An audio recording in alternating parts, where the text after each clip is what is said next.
A bittersweet success, to be sure, but a success nonetheless.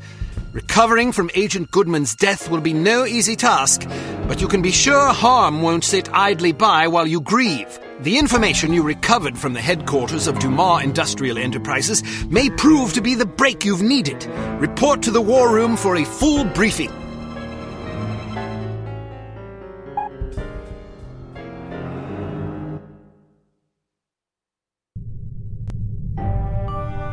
Go! Tom!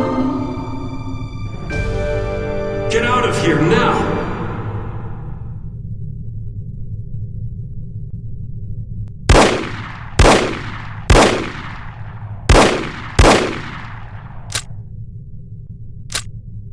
Agent Kate Archer, please report to the War Room. Thank you.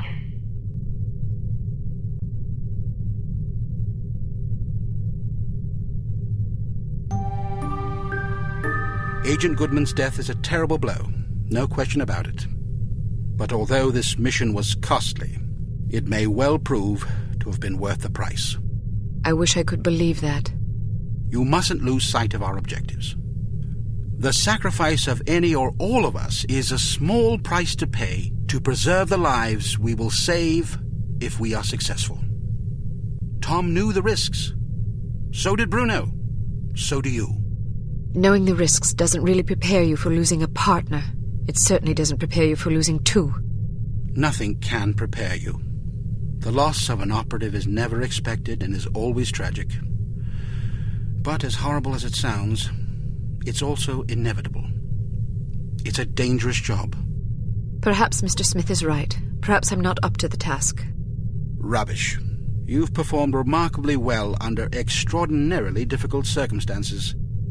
I confess I was somewhat skeptical at first, but that was before I grasped the magnitude of the situation. In my entire tenure as a field operative, I never once faced a crisis this formidable, and certainly can't say I would have done so with the aplomb and competence you've demonstrated thus far. I didn't realize you were a field operative. Indeed, for 14 years. After the war, I found I was having a hard time adjusting to civilian life. Fortunately, an old acquaintance of mine was recruiting for Unity and happened to ring me one afternoon. I've never looked back. Sort of difficult to imagine, isn't it? Not at all. You flatter me. Anyhow, let's have no more self-pity. What do you say? Yes, sir. So before you served on the committee, you and Bruno were colleagues. And friends. Did you ever work together on an assignment? Frequently. We lost track of how many times we'd saved each other's lives. And you still believe he was capable of treason? In my heart, no. Intellectually, I don't quite know what to believe. No question about it. He was always a steadfast, resourceful fellow. But the history books are full of patriots turned traitors. There's no telling what a man is capable of, given the appropriate temptations. I know what I believe. I admire your conviction, and I pray you're right. Ah, Mr. Smith, I hope you have some good news. Good news would be that we hadn't lost another valuable agent on this mission. What news do we have? Well, our analysis of Agent Archer's photographs is complete. And? We have a possible lead on Dr. Schenker's whereabouts. I think we can classify that as good news. As I said, it's all relative. This harm situation isn't the only crisis in the world, and we're fast running out of competent field agents. Then suppose you get to the point and tell us what we know about Dr. Schenker so we can go fetch him.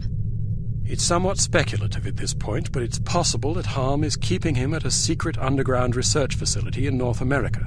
We don't know the exact location of this facility, but thanks to the files Archer photographed, we know it exists, apparently in the vicinity of a lumberyard in western Washington state. It seems the site is being supplied by an American Railways passenger train. Records and research has dug up evidence of various trains making unscheduled stops in the area over the past 3 weeks. At regular intervals?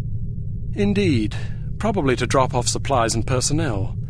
We're certain that at least one American Railways engineer is on the harm payroll, although several individuals may be involved. We're looking into it. What's my assignment? Phase 1 will be to apprehend the engineer or engineers in question so that we can interrogate them. Once you're aboard the train... How exactly am I to get aboard? We'll smuggle you into the galley car. Lovely. Anyhow, once you're aboard, you will meet with a contact who will tell you precisely whom you'll need to detain. It is safe to presume that other harmed personnel will be aboard the train, so subtlety is advisable. Needless to say, seizing the conspirators will prevent the train from making its stop, so you'll have to be sure to detrain at the appropriate time. Well, after falling out of an airplane, I suppose jumping off a moving train can't be that bad. That won't be necessary. Once your objectives are complete, you must head for the caboose and detach it when you're near the lumberyard. We'll have an agent in place to switch the track and reroute you to an unused depot behind the lumberyard. This area is not likely to be heavily guarded, so you shouldn't have much difficulty getting through. If all goes according to plan, you will rendezvous with another undercover agent who will, we hope, have information that should help you locate the underground base. Then I grab Dr. Schenker and get the hell out. Precisely. We'll have a helicopter nearby awaiting your signal. Your flight departs in 1 hour, so if you need to stop by the toy shop, now's the time. Understood. Thank you for putting things in perspective for me, sir. I promise you I will do everything in my power to destroy harm. Archer? Sir? Don't let anger cloud your judgment. Revenge is an understandable impulse, but it is also a contemptible one. Our job is not to avenge, but to protect. I can't just shut off my feelings like a tap. No, but you can bridle them and use them to fuel your resolve. Destroy harm, but do it to save innocent lives, not to retaliate for those already lost. The moment you give in to wrath, you become as reprehensible as the monsters we're hunting.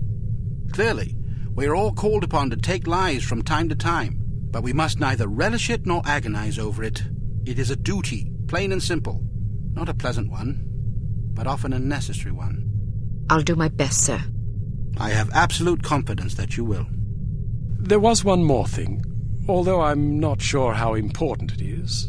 According to one of the documents Archer photographed, it seems the Baron's wife changed her surname some time ago. Really? So her maiden name isn't McLean? It's Farnsworth.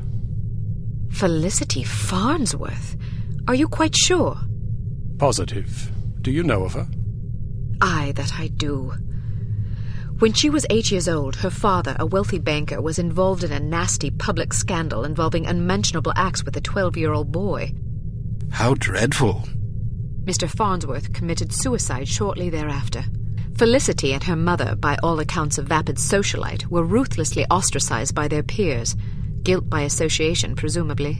Furthermore, rather than inheriting the fortune she expected, Mrs. Farnsworth discovered that her late husband had left the family in inescapable debt. She went quite mad.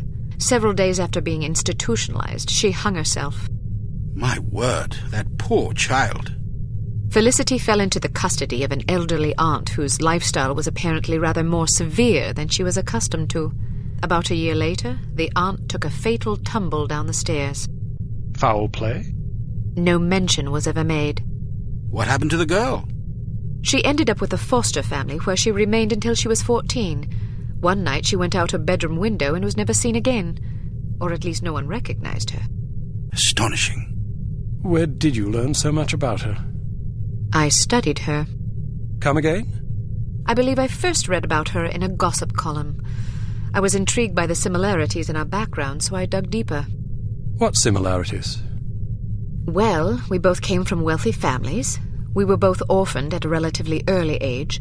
Our fathers both killed themselves, although for very different reasons.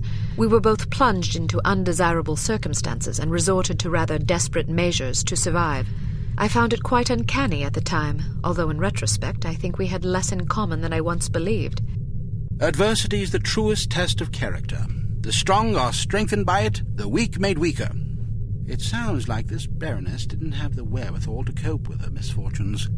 It's a common trend among terrorists and bullies that they imagine themselves persecuted by fate and therefore feel justified in harming others. You're frothing. Sorry, I get carried away. She's involved somehow. The Baroness? Upon what unimpeachable evidence are you basing that supposition? I just have a feeling. Ah, then the case is as good as closed. I don't expect you to believe me, but I'll count on you to say something smug if I'm right. It's virtually guaranteed. I'm not smug. Acerbic, perhaps, maybe even sardonic, but not smug. Okay, sure, whatever you need to tell yourself. I have to agree with her, Smith. Don't either of you have work to do? Aye, sir. Off I go. Good luck.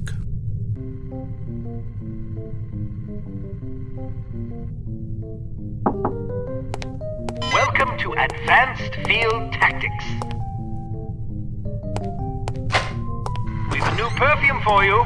This one's a real scorcher. It's a concentrated acid gas with a jellied base to make it sticky. You definitely don't want to get it on you.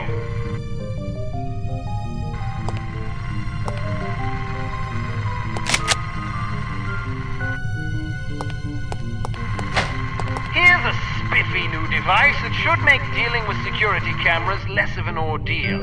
When fastened to a camera, it generates a still image from the camera's viewpoint that should convince a casual watcher that he's seeing an empty room. Attach a camera disabler to this security camera.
Riding a motorcycle is easier than you might suspect. To get on, simply walk up and activate it. Hit activate again to dismount. Hit the forward key to accelerate, backward to brake, and the left and right turn or sidestep keys to steer. You can also steer with the mouse if you prefer. You will decelerate automatically if you release the forward key. Traction will generally be better on harder surfaces. Although you cannot use weapons while riding a motorcycle, you're not completely vulnerable.